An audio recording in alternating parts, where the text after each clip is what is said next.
fans have always been behind him, which is a huge bonus straight away. He's been unfortunate with injuries, as has Steve Keane, but I still think there's a belief in Bolton's fans that Owen Coyle is the right man for the job. Okay, well let's hear from the two managers, Owen Coyle in just a moment, but after the match this is what Steve Keane had to say. We're disappointed with our first half performance.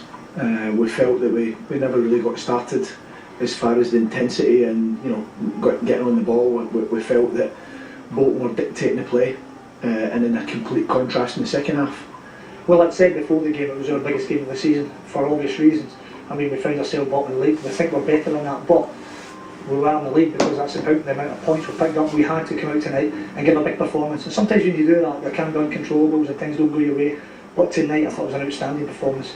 The only blip when we conceded I felt a soft goal from our point of view, albeit a terrific finish from Yakubu, but we always looked a threat in the counter-attack. We changed the shape slightly, but ultimately football, as much as you can have your tactics and everything else, it's about players. It's about players crossing that white line to go and deliver on their ability and the belief and the desire for the football club. And you're expected to meet the ownership, I think, very soon in the circumstances. What are you expecting to hear? What are you expecting to discuss? Well, I've not got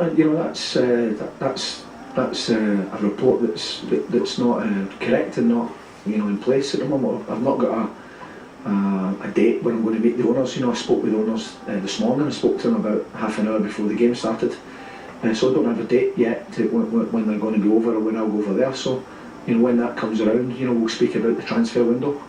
And I always give an opinion on when I think people are going to be fit, directed by Dave Feeve and our doctor, and that's a tough bit at the moment. We've got a lot of players that are in the same category as, i.e. defenders, that are injured at the moment. We've just got to grind through it, because I'm sure when we get them back, we'll go on to win games. It is amazing. I mean, he's coping brilliantly, isn't he? Well, he is coping very well. I mean, he's under intense pressure, but he's not shying away from any questions. I mean, he'd make a terrific politician with the amount of spin he can come out with, to be honest with you. I just think it's the next two games, Liverpool and Manchester United away from home, that equates to halfway through the season with what I believe will still be the 10 points that they have so far. I don't see how he can possibly turn it around from there. I mean, even if they did bring somebody else in, it'd be an incredibly difficult job for them to turn it around. But I think the Venkies have got to make a big decision and change it and give Blackburn some kind of. Okay, let's take our first Skyper of the day. It's Benjamin, who's in Norway. Benjamin, you're a Liverpool fan. What would you like to talk about? The Luis Suarez ban, mainly. What would you like to say? What's your opinion? Well, I'm absolutely livid with the decision from FA. They put in a statement, the ban, 8 matches and £40,000, but they don't bring up the evidence. They put a verdict without evidence. That's absolutely horrifying. They have released a statement in which they've given the basis for their argument, in which he insulted Mr. Evra and referred to the colour of his skin. Do you not think that's enough? Well, basically, this case is so special because it's word against word. There's no cameras who have taken evidence. There's no teammates of Evra who have heard the incident. So I think it's a very special case, and I think 8 matches against a word they have to bring up something more. I think it's my understanding, correct me if I'm wrong, but I think Suarez actually admitted using certain words which to him are not as bad as we think they are, but obviously the FA took a different view. Do you still not think he should be punished like he has?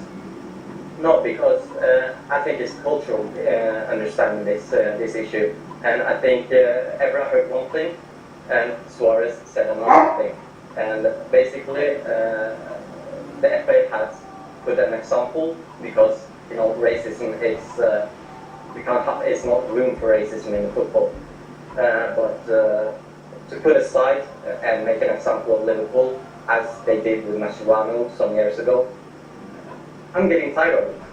Okay, well let's have a look and see exactly what the statement from the FA said. This is what it said. Mr. Suarez used insulting words towards Mr. Evra during the match, contrary to FA Rule E31. The insulting words used by Mr. Suarez included a reference to Mr. Evra's colour within the meaning of Rule E32.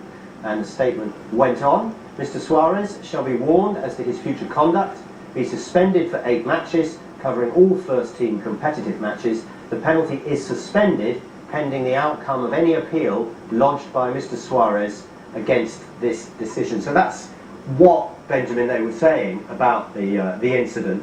Do you think it's worth appealing? Absolutely. I don't think that stop at the end of the day. What do you think that Liverpool can say in his defence that they haven't been told already? That's the problem, because they have put all the cards on the table. They have said it's a cultural understanding, the difference. One player was talking English, the other one was talking Spanish.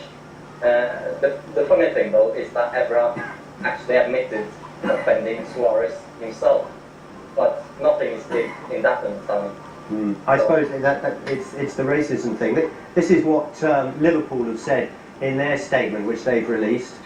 We find it extraordinary that Luis can be found guilty on the word of Patrice Evra alone. It appears to us that the FA were determined to bring charges against Luis Suarez even before interviewing him at the beginning of November.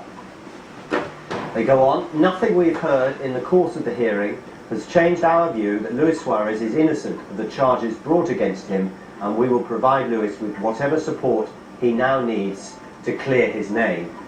What do you think, Benjamin, this will actually have in terms of effect on the team from a football point of view, whether the rights or wrongs of this argument, which you can argue about or not? Well, the main thing now is that I think it's important for Liverpool that everyone stands behind Suarez. The second thing is Suarez himself. He needs to be mentally tough.